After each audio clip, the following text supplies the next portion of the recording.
We're going to talk about Gaza now, because the first Britons to flee Gaza and escape into Egypt after the country has opened its borders. That has happened. Hundreds of desperate families have got out, but there are many more of them. Of course, we are being told that 335 foreigners or dual nationals, 76 wounded Palestinians as well, were allowed to cross. That's according to Egyptian officials, and we think that includes 2 British people. Now, Hamas, of course, claim that more than 8,700 people have been killed, although those casualty figures may well have been inflated. When you hear, Hamas claims this, I think we just need to have a massive pinch of salt, or even, as some people say, the Gaza Health Ministry says, well, that's controlled by Hamas and it's within their interest to inflate the numbers. James Cleverly, the Foreign Secretary, has said teams from the UK were, as he puts it, ready to assist British nationals as soon as they are able to leave, but that is also vital for humanitarian aid to be allowed to enter Gaza. Well, let's talk to Colonel Simon Diggins about this. He's a retired British Army Colonel and Defence Analyst. Simon, thank you so much for joining us this afternoon. Can you tell me,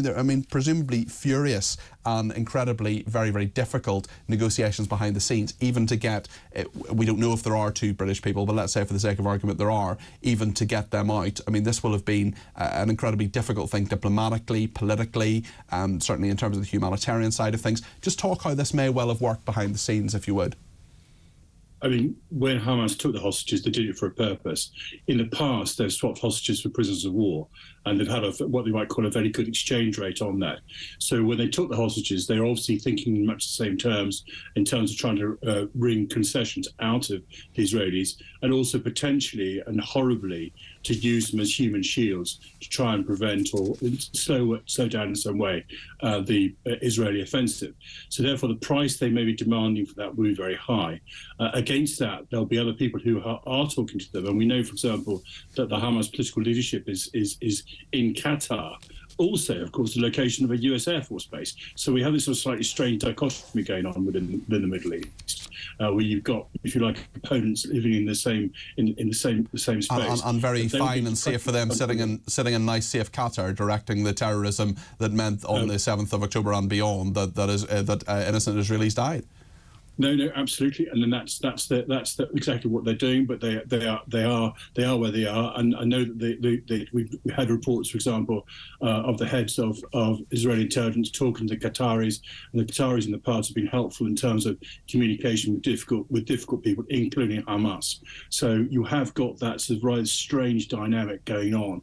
But that's the kind of conversation that will be going on, and explain to Hamas that in terms of the future, it's valuable for them to release the hostages. So those are the sort of things that will be going on behind the scenes. As you say, very slow, very cautious, and a lot of what you might call proximity talks. So they weren't necessarily talking to people directly, but talking to people who are talking to people, and that's the way of that sort of diplomacy. And there is always a worry that things will get lost in translation as well. We believe that about 200 British people are probably still trapped in Gaza. How likely do you think it is that these negotiations could mean that they get out of Gaza? Because this is a very small number of people who have, thankfully there are people getting out of Gaza, but a very, very small number, certainly in comparison to many people who will want to get out.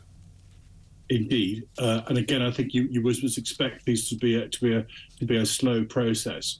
In exchange for additional aid coming into the place, we've got Biden now talking for humanitarian pauses, talking to the Israelis in terms of how they conduct their operations. In exchange for that kind of behaviour, then Hamas may be prepared to release some of the hostages that it's got.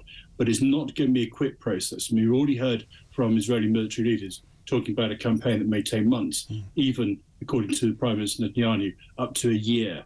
And it's not unknown that some of the hostages could be kept for those kind of periods of time. We've had hostages in the past with Hamas who've been kept for many, many years. So it is possible that the value of them will continue for the long term. And presumably, sorry to interrupt you, Simon, but presumably as the longer that goes on and the more intense the fighting between the Israeli Defence Force and Hamas terrorists is, the more difficult it becomes. It clouds the picture, certainly, in terms of getting people out, even foreign nationals for states. Well, Britain certainly is supporting Israel, but there are states, I'm sure, where there is a lot of nuance in terms of who supports who and what the value of those people, those nationals, or specifically hostages is as well.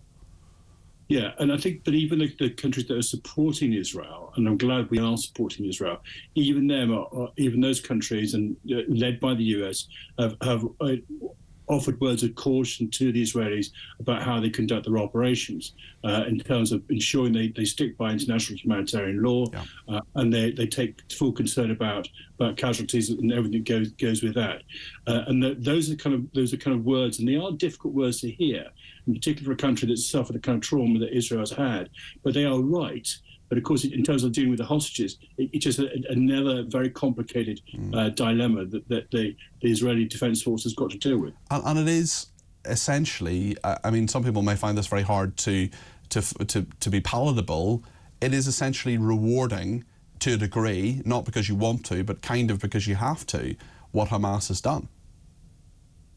I'm not sure I'd call it rewarding. I think it's kind of what I think the challenge for the Israelis is that Hamas was clearly looking to provoke a reaction. Okay. They at worst what they would have had would be a kind of really violent assault, which had killed a lot of people. Now, the Israelis, I think, have had a second thought from that, partly, I think, led by a number of senior commanders, some of whom have been retired, who've been called in, who may have dealt with the situation in Gaza before, and have offered a word of kind of caution to the current Israeli leadership. Also, basically saying to them, actually, you don't know your way around this. We know there's something like 500 kilometers of tunnels in that area. Some caution about it. A really strong emphasis on intelligence, on finding the enemy, and to use a physical expression, kind of feeling the situation rather than just bashing your way in there with all the consequences that would be. So it may feel like more of a reward. I think actually is also good military sense, given a very complicated urban picture, to take your time, find your way in, and so feel your way to the enemy, and then deal with them, and not kind of use mass artillery and fires to destroy everything in its path. Simon, thank you for illuminating that for us. I've learned a lot, as I always do when I talk to you. Colonel Simon Diggins there, retired British Army Colonel and Defence Analyst.